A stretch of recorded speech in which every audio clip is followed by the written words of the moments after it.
Well, it's time now to focus on the market technicals. Sameet, Chavan of Angel Broking joins in now. Hi, Sameet. Before we go across to our callers, we've now come to the lower end of the trading range. We're hovering around 82.50. What would be the trading call at the end of this week?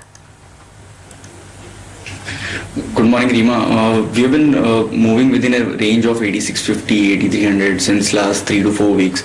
Today, Nifty has broken down from its important support level of 8300 with a downside gap. That clearly is a sign of weakness. Today's closing would be quite important because today we'll get a weekly closing as well. So in case if Nifty stays below 8300 today, then there's a possibility of further correction towards 8150, 8100. And on the upside now, 8300, 8350 would act as a strong resistance. All right then, so that's the view on the Nifty, but let's get in our callers. I'm sure we have a lot of worried callers out there. So we have Mohan who calls us from Kochi. He has investments in Bank of Baroda. Hi Mohan, good morning. Good morning.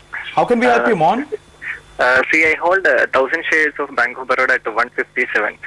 Wow. Want to know the target price for next 1 or 2 years, and what is the medium-term prospectus for this stock? All right, Mohan, it's good to speak to someone, in fact, who's making some money on Bank of Baroda, because that stock has seen a lot of selling pressure in the last couple of trading sessions. Sameet, over to you. He has a longer-term time horizon. He still bought it around that sub 160 level.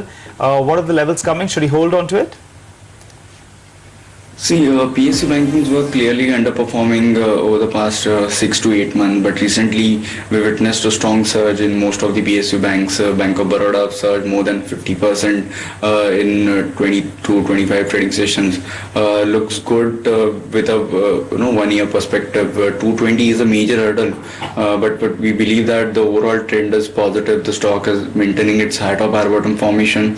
It's now trading around its strong support zone of 185, 180. My suggestion would be to hold on to it. First target would be 220, and if the stock surpasses 220 on a closing basis, it can extend its rally towards 235, 240 over the next few months. As of now, he can maintain a strict stop loss below 172 on a closing basis. Okay, that's the advice on Bank of Baroda. Moving on to our next caller, Karan Dua calls us from New Delhi. He's got a question on Bharat Forge. Hi Karan, good morning. Good morning. Hello. Hello. I have a query on Bharat Forge. Okay. I'm holding 520 shares of Bharat Forge at a price of 1150 rupees. Okay. So should I book my profit or wait for correction? I can buy more for long term. Okay. So Sameet, a couple of questions for him. A, should he book profits now? He's bought it at 1150. B, do you see the stock correcting anytime soon? And if yes, would you recommend that Karan goes ahead and buy some more in Bharat Forge?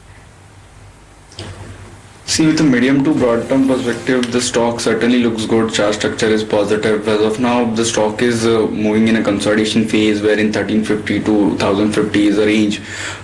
My advice would be to book partial profits and hold on to it. The balance quantity can be held with a strict stop loss below 1130. In case 1130 gets breached, then probably 1050, 1030 would be the next level. But as of now, you can book as partial profits, and balance you can hold with a stop loss of 1030. All right, Sameet, thanks so much for joining us this morning and giving us a view on all those stocks. Those are Sameet's disclosures up for you on the screen as well. But the Nifty, in fact, has taken a turn for the worse again. It's moved for the low point of the day, and Infosys, that's the big stock really that we should be focusing on. Pull up Infosys, just take a look at that stock. In fact, the intraday chart